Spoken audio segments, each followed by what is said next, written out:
Welcome to another episode of the Alcohol Addiction podcast. My name is Lee Davey. I'm not an alcoholic. I refuse to be anonymous. I'm someone that doesn't drink alcohol and spends every waking moment of my life helping other people do the same. Going to answer a question from Brad. Brad has just recently joined the Truth About Alcohol email list over at www.thetruthaboutalcohol.co.uk. And Brad asks, what are all the wonderful things we can do with the time that we get when we become people that don't drink alcohol?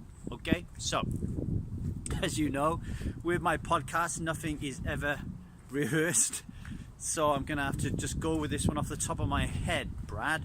I guess these things are going to be very very personalized, aren't they? Because we're all interested in different things. But I will share with you, what I do with my time and what I've done with my time the last 9 years. And then maybe you can pick out of the bones something that you might be able to implement in your own life. So, what did I do with my time? The first thing I did with my time, Brad, which was a really super duper wonderful thing for me, although it didn't feel like it going through the process, was placing a more analytical eye, a more present and acutely aware eye on my relationships. So when I became someone that doesn't drink alcohol, I changed from being someone who just assumed that I was going to be with my wife for eternity to being someone that asked the question, am I going to be with this person for eternity and why? Right? So the first thing I would say that was really beneficial for me was being aware enough, because the fog had lifted, to start asking some really challenging questions around my primary relationship with my partner, as to why we weren't getting along, why I felt so lonely, why I felt so sad, why I felt so unloved, and then taking steps to do something about that. In my case, those steps led to a divorce, but in anybody else's cases, they could lead to the same thing, or they can lead to rebuilding a very, very promising marriage that has just kind of wilted under the pressure of drinking alcohol, too much alcohol. So that was one of the things I did with my time. The other thing that immediately springs to mind is asking the same kind of questions around your career, your vocation, or your job, whichever one you have. So there's a brilliant video by Elizabeth Gilbert that we talk about in the intensive, and you can find it online on YouTube, where Elizabeth Gilbert talks about the difference between having a job, a career, and a vocation, and why it's okay to have all three of them. And at the time when I was drinking alcohol, Brad, I had a job, right? I was a railwayman. I mean, actually, you could call it a career, because I identified with myself as being a railwayman, and I had a goal of becoming the CEO, right?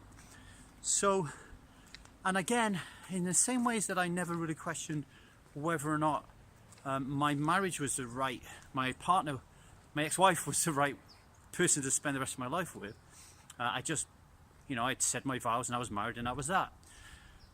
It was the same with my choice of career. I never ever questioned whether or not it was the right thing for me to do. And particularly around this time when I became someone who doesn't drink alcohol, you remember I was 2009, and 2007, 2008 was when we had the economic crisis. I went through a really torrid time in work, having to sack people, ruin people's lives. It was a really difficult time. And in 2009, when I stopped drinking alcohol, suddenly, because of that fog's lifted, and because of the courage and the confidence that you gain from not drinking alcohol, because alcohol actually takes that away from you. So if you're not drinking it, it's not taking it away from you. So at the very least, you're confident and your courage levels aren't decreasing, mine increased tremendously. I was then able to say to myself, well, holy shit, why am I doing this? Like, why am I a railwayman? What is the point? Does my goal of wanting to become the CEO still exist? Why? If it does, and what else could I put in its place if it doesn't? And I realised, and it came down to the brass tacks, that the only reason I actually worked on the railway is because of money and security. So I was just working really hard all the time just because I wanted more and more money to provide me with more and more security, to provide me with more and more materialistic things so I could increase my status amongst the Joneses, etc., etc. And that wasn't good enough for me. So I filled my time that not drinking alcohol gave me with ways of looking for an alternative. So first thing I did was I joined the Jack Canfield Success Principles, and one of the first life coaching course. And one of the things that I would strongly suggest to you, Brad, and anybody else listening to this, is when you become someone that doesn't drink alcohol, spend some money increasing your growth in whatever area you feel you need to increase that growth, whether that's in health, wellness, whether that's in your mind, whether that's in your job, your career, or a particular vocation you're interested in. Choosing your time to increase your emotional intelligence, your health and your well-being, your spirituality, all of those things I would never think about when I was drinking alcohol, because the two just don't go together. Normally it's dogs that are interrupting me today. We have a murder of crows. Wonderful. So yeah, spend your time really analysing what it is you do for a living. You're going to be spending 80,000 hours or more in that role. It's something that we cover comprehensively in the freedom module of the intensive, because it's super important. If you're going to be spending 80,000 hours doing something, that it has to be something that lights your fire, right?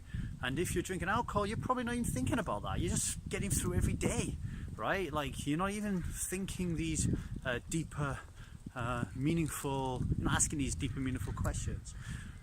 What else happened to me? Well, I spend more time playing with my children. I don't spend as much time playing with my children as I'd like, because I spend a lot of time outside of earning money writing poke articles, doing things like this for people like you, Brad.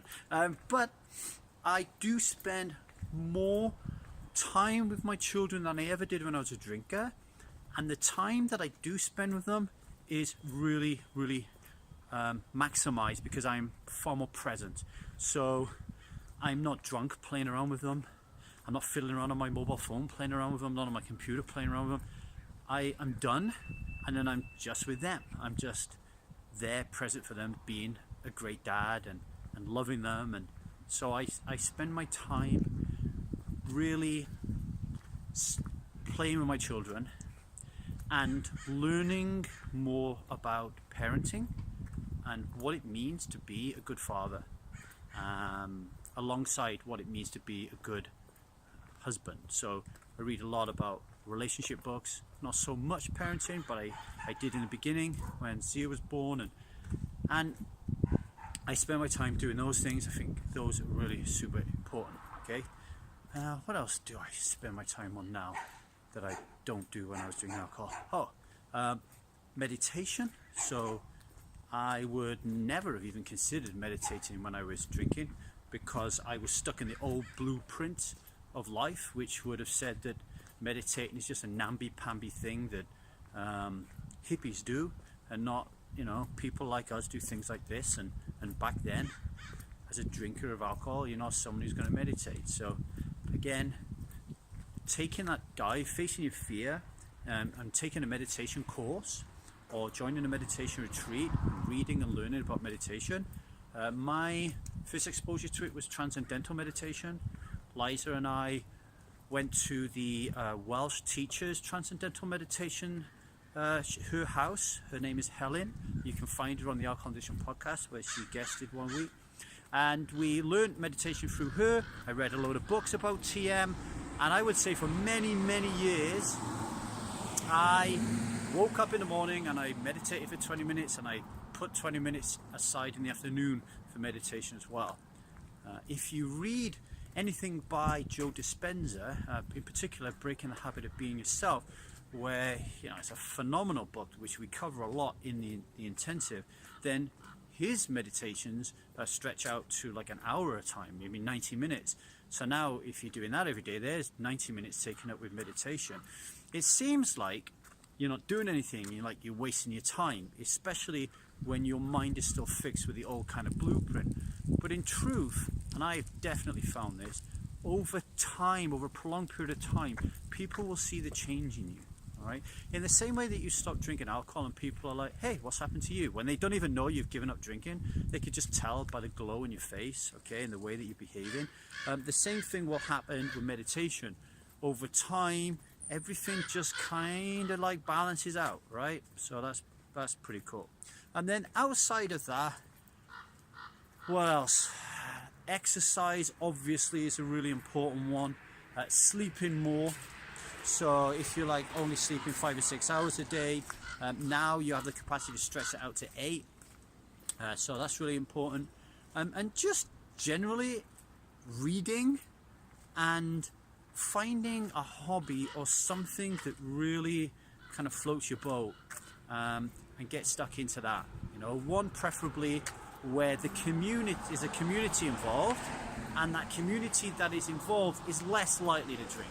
I say less likely because you would think something like a yoga community would be a community where you're going to meet people who are really seriously interested in health, and yet Lululemon, which is like the most popular, trendy, Gucci style kind of like yoga wear for men and women, they created a beer. So it doesn't mean, it's the same in the vegan world, right? So just because you meet someone who's vegan doesn't mean they're healthy, all right? It's the same like in yoga and stuff. So try to find a community where you feel that there's going to be less people going to be drinking. Create your own community where you can stipulate the rules. Maybe you want to create a book club of people who don't drink alcohol, and your topic of conversation is talking about what you do when you don't drink alcohol. Okay, that's another thing you could do. The veganism aspect of it was something that was important to me. When you start thinking about other ways that you can serve and you can make the planet a better place, how you can improve your own health, how you can challenge and push yourself. And once you get into something like veganism, then there's a lot of reading to be done on that subject. There's a lot of like buying things like supplements and stuff to keep you healthy. So it really depends on your interests and which way you go. A great way, if you're kind of like scratching around for interests, and I'm one of those, Brad, by the way, that when I fill in my morning journal and I have a question that says, what are you going to do today that excites you? The things that excite me are things like this. It's not like, oh yeah, tonight I'm going to go dancing. It's something that I need to work on. But one aspect that you could do that is, I did it like, I spent an incredible amount of time doing this in 2009, not so much lately, maybe I need to kick myself in the ass, is to create a bucket list. Like, what is it that I want to do before I joss it? And instead of just having a list, is actually start making it come a reality. So spending the time cutting out magazines. Maybe you want to go to Machu Picchu. Well, cut out a copy of Machu Picchu, superimpose a little photograph of yourself on it like you're there, and stick it on a vision board, right? I mean, that takes time, but it's fun, it's interesting, it's really compelling thing to do.